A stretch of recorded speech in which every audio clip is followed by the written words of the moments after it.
తల్లిగారింటికి వస్తే ఎంత ఆనందం ఉంటుందో మీ అందరిలో అంత ఆనందం కనబడతా ఉంది. అంటే బరువెక్కిన గుండె ఒక్కసారి తేలికైతే చూడు, అమ్మయ్య మా ఇంటికి మేము వచ్చినాం అనే ఒక సంతోషం మీ అందరిలో కనబడతా ఉంది.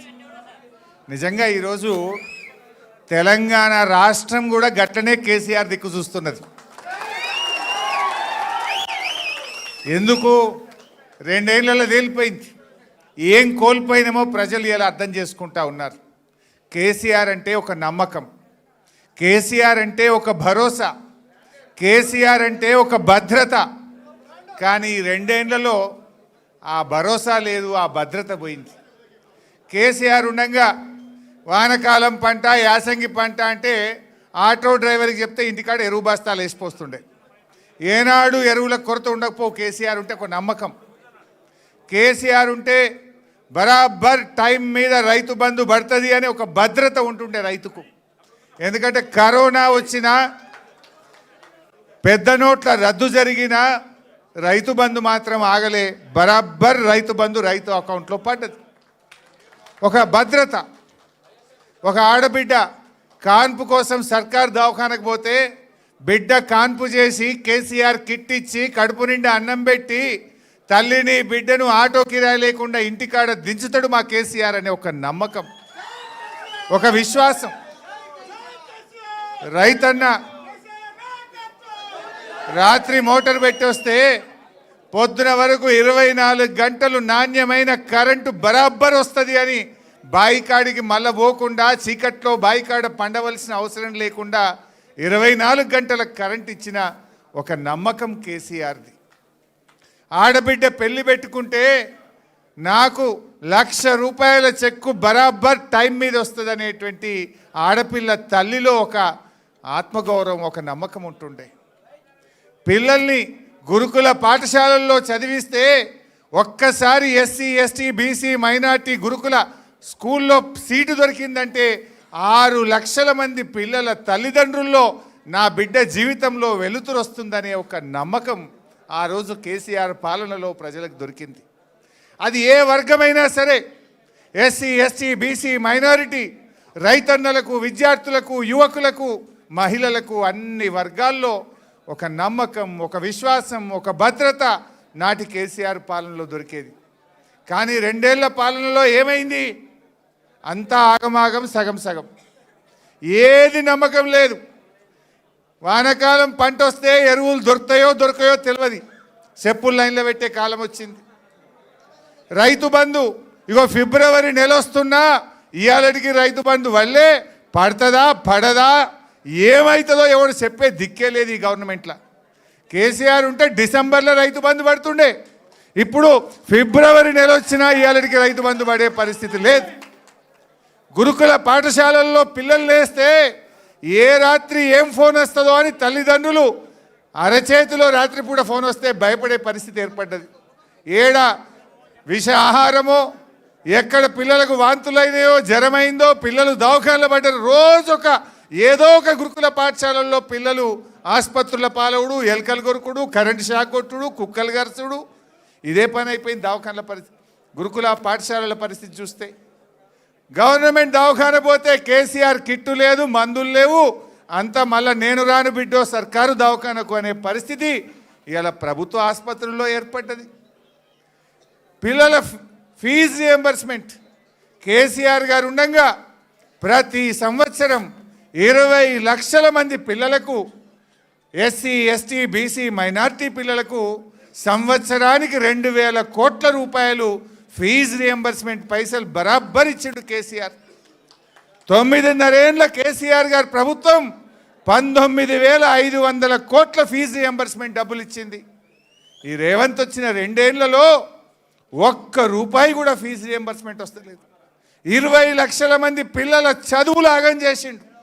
20 లక్షల ఎస్సీ, ఎస్టీ, బీసీ పిల్లలకు ఫీజు రియంబర్స్మెంట్ రాక, కాలేజీలు సర్టిఫికెట్లు ఇయ్యక ఆ పిల్లల చదువులు మధ్యలో ఆగిపోయే పరిస్థితి ఏర్పడ్డది. అంటే మొత్తం ఒక అభద్రత, ఒక భయం. ఎరువులు దొరుకుతాయో దొరకయో, పిల్లలు కాలేజీల్లో ఏమైపోతారో, పిల్లలకు ఫీజు రియంబర్స్మెంట్ వస్తుందా రాదా, ఎప్పుడు వస్తుందో తెలియదు. రైతు బంధు వస్తుందా రాదా ఎప్పుడు వస్తుందో తెలియదు, గొర్రెల పంపిణీ జరుగుతుందా జరగదా తెలియదు. ఏది గౌడన్నలు చెట్ల మీదకి వెళ్ళి పడితే 2 ఏళ్ళ ఈ గవర్నమెంట్ వచ్చి ఇవాళకి ₹1 ఇవ్వలే, ఒక్కరికి సాయం చేయలే. ఏది కూడా ఒక నమ్మకం లేకుండా పోయింది. అందుకే నేను అన్నది, ఇవాళ రమేష్ బీఆర్ఎస్లో చేరితే మీలో ఎప్పుడెప్పుడు బీఆర్ఎస్లో పోదామని మీరందరూ రమేష్ మీద ఒత్తిడి పెట్టి పోదాంపా తల్లిగారింటికి అన్నట్టు ఎట్లా తీసుకొచ్చిండ్రో ఇవాళ తెలంగాణ ప్రజలు కూడా ఆ నమ్మకం కోసం, ఆ భద్రత కోసం ఇవాళ కేసీఆర్ గారి వైపు చూస్తున్నారు. ఎందుకంటే ఆ నమ్మకం ఉండే కేసీఆర్ ఉంటే గుండె మీద చేసుకొని హ్యాపీగా ధైర్యంగా మా రైతన్న వ్యవసాయం చేసిండు కేసీఆర్ పాలనలో. ఇవాళ ఏమైంది? అరే బిడ్డ పెళ్లి చేద్దాం, ఒక 10 ఎకరం అమ్ముదామంటే కొనేటోడు ఉన్నాడా? ఊర్లలో కొనేటోడు ఉన్నాడా? అరే మీ స్టేషన్ కన్పూర్లో, మీ వర్ధన్నపేటలో కో అంటే కోటే, ఎకరం అంటే కోటికి తక్కువ లేకుండే. ఇప్పుడు కోటి కాదు కదా, ఎవడు మరి కూడా చూస్తలేడు. చూస్తున్నారే రాజేందర్? ఎవడు చూస్తలేడు. అంత ఆగం జగన్నాథం అయిపోయింది రాష్ట్రం. అందుకే ఇవాళ ప్రజలు మళ్ళీ కేసీఆర్ రావాలి అని అందరూ ఇవాళ కేసీఆర్ వైపు చూస్తున్నారు. ఇది సంకేతం. ఆరు రమేష్ తల్లిగారింటికి రావడం అంటే ఈ రాష్ట్రంలో కాంగ్రెస్ మళ్ళీ గెలవదు, ఈ రాష్ట్రంలో బీజేపీకి స్థానం లేనే లేదు, మళ్ళీ కేసీఆర్ రావాలి అనడానికి ఈ జాయినింగ్ అనేది ఒక సంకేతంగా మనం భావించవచ్చు. నాకు తెలిసి ఇంకా ఏడాది పోతే కాంగ్రెస్ వాళ్ళు లైన్లు కడతారు, కానీ ఎవరిని తీసుకునేది ఉండదు. ఈ కాంగ్రెస్ దొంగల్ని తీసుకునేది ఉండదు. ఎందుకంటే మనం ఇలా అసలైన ఉద్యమకారులు, కార్యకర్తలు, మీలాంటి నాయకులు ఇలా కేసీఆర్ నాయకత్వంలో మనందరం కూడా కలిసి పనిచేద్దాం. రమేష్ చేరిక డెఫినెట్గా వర్ధన్నపేట మున్సిపాలిటీ మీద గులాబీ జెండా ఎగిరేయడానికి తప్పకుండా ఈ చేరిక ఎంతో బూస్ట్నిస్తుంది. రమేష్ కూడా అనుభవజ్ఞుడు, ఓపిక ఉన్నది, సంయమనం ఉన్నది, పాత కొత్త అందరినీ కలుపుకొని పోతాడు. బ్రహ్మాండంగా మా దయన్న నాయకత్వంలో వర్ధన్నపేట మీద జెండా ఎగిరేస్తాడు అనేటువంటి నమ్మకం నాకున్నది. కరెక్ట్ టైం మీద వచ్చిండు. ఇవాళ నామినేషన్లు స్టార్టు. మంచిగా అందరినీ కలుపుకొని పోండి, బ్రహ్మాండంగా చేద్దాం. ఇవాళ మన లక్ష్యం ఒక్కటే, వరంగల్లో 12కు 12. ఇప్పుడు మా పల్లన్న ఒక్కడే ఉన్నాడు జిల్లాలో. రేపు 12కు 12 స్థానాలు గెలవాలి, కేసీఆర్కు బహుమానంగా ఇవ్వాలి.